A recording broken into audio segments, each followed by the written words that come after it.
I wonder if something like that attracted Vine to his work was he saw Jung trying to deconstruct the the kind of Christian conditioning Right. and true, like honestly and sincerely wrestling with it and like wrestling with it in public.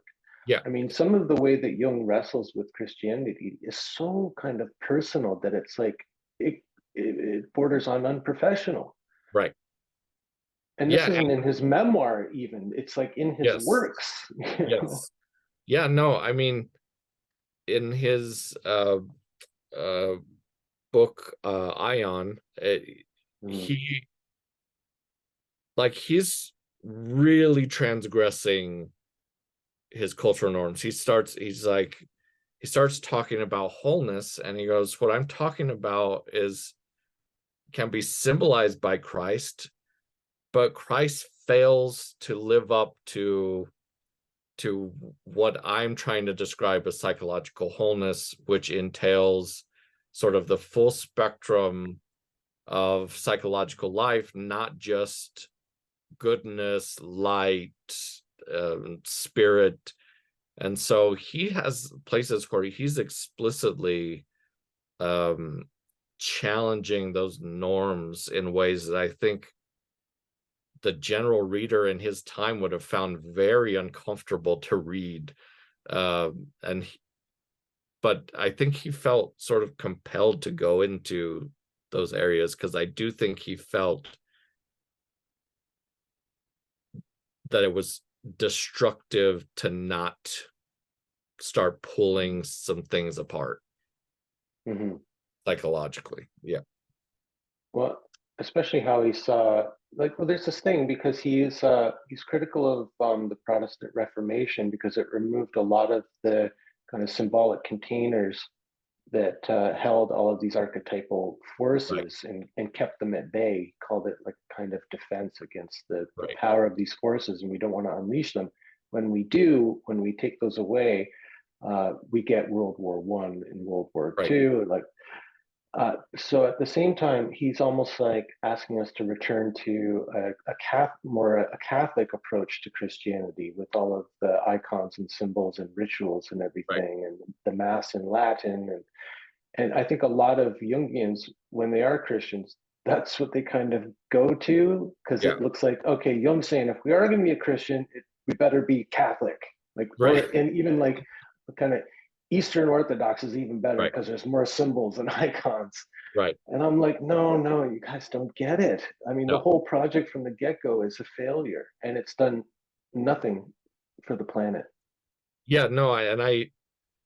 I I sort of cringe at when I see people making that reading of what he's saying because he has another essay called "The Symbolic Life," where he says what I'm really trying to talk about, and he uses the term primitive, but a symbolic way of engaging with life as a whole, not, and he's talking to a group of priests, I think, and explicitly contrasting what he's doing with simply a return to Christianity of any form.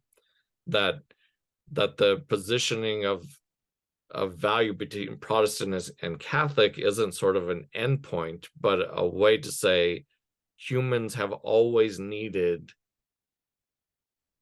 ritual, symbolic ways of mediating, experiencing, participating in the world. And if you're going to pick between Protestant and Catholic, Catholic still has some of this, but it's not like it's the epitome of the symbolic life. It's just better in relative terms than zero symbols or zero rituals that have been stripped by Protestantism. So yeah, I think for people to read Jung as like he's telling us to go back to the Catholic Church, I think misses the point entirely. Yeah, I think Jordan Peterson went down that road to a Yes, certain degree. He's been kind of getting more Catholic as the years go on, and he hasn't correct. stopped talking about Jung. And I'm like, dude, Yeah, I don't think you're fully getting the message here. correct. But he's on his own mission. Yes. Yeah. Um, Does he come up in your courses? Do people bring him up as an example of how to read religion symbolically and not literally, and then how it can work for us if we just kind of keep that intellectual distance from it? Not often, not as often as I would have thought he would enter conversations. I've I've probably had Peterson brought up a couple of times in the last, in the entire time I've been teaching, which started in 2017. So he's not prominent, and I don't,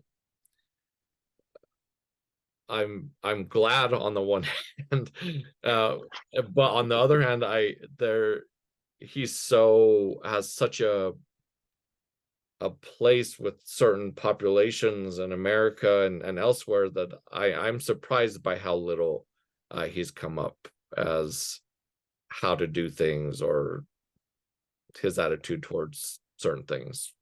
Well, in certain kind of liberal circles, I think he's like a persona non grata. Like Yeah, we don't even mention his name around yeah, here. But I think like he's one of those people you got to reckon to because he's out there and he's talking about Jung, he's talking yeah. about religion.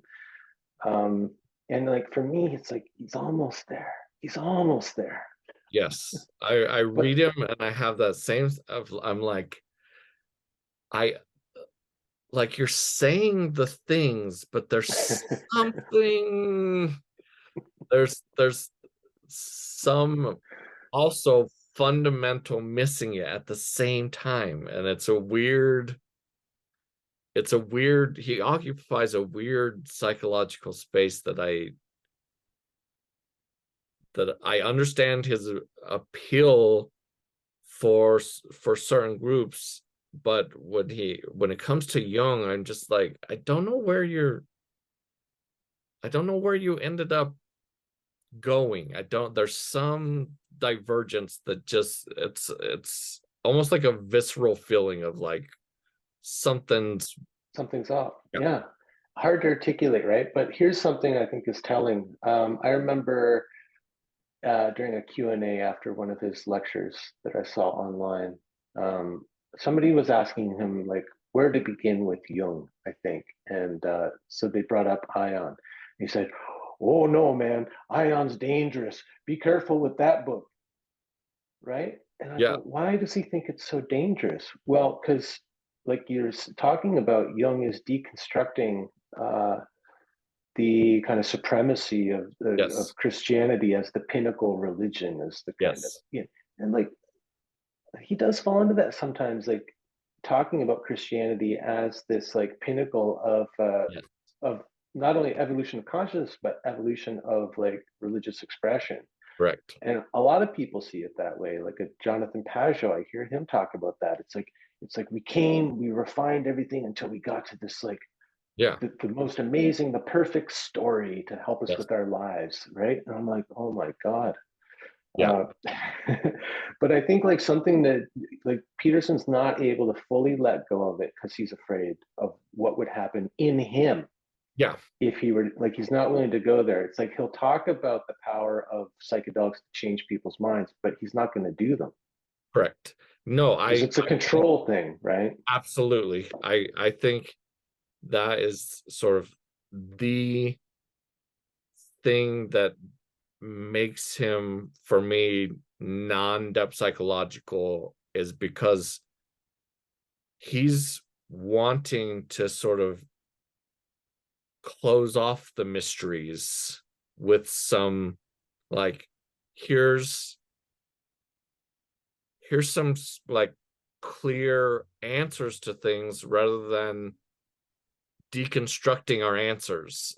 There's something about him that appeals to the need for Mm-hmm. some certainties rather than loosening our grip on those things. And I think maybe that's where I feel this cross purposes of his work and depth psychology in general is like with my students, I'm trying to unravel those certainties to have them fall into other ways of being and experiencing life that doesn't require the scriptures to provide the answers. Like, and I think that's where he goes in the other way of life's very chaotic. Here's literally the antidote to chaos. I mean, that's the subtitle of his book, The Antidote to Chaos. I mean, that tells you everything you need to know if you kind of look at him from an archetypal perspective about the nature of his relationship to the quote unquote feminine or chaos. It's like, do we need an antidote to chaos? Right. Dr. Peterson? Is it chaos? Who asked for it? Yes.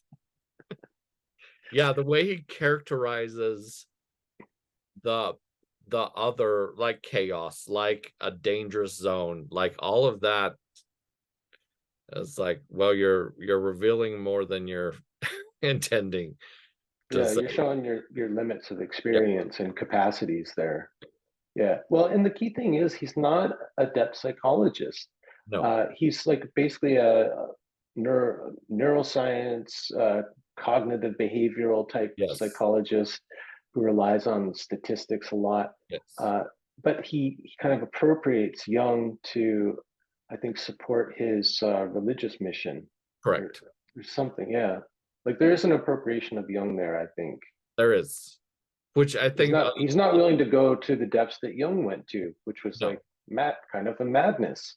Yeah. No, and I think maybe that's why what bothers me is I feel like there is a misuse and an exploitation that of Jung and depth psychology to normalize things that are trying to be denormalized by depth psychology and Jung, and that bothers me. Yeah. Oh, it feels good to have this conversation. I mean, I can't have this conversation with many people, I don't think. So I'm glad it came up. I feel like I've had some therapy. Yes, same.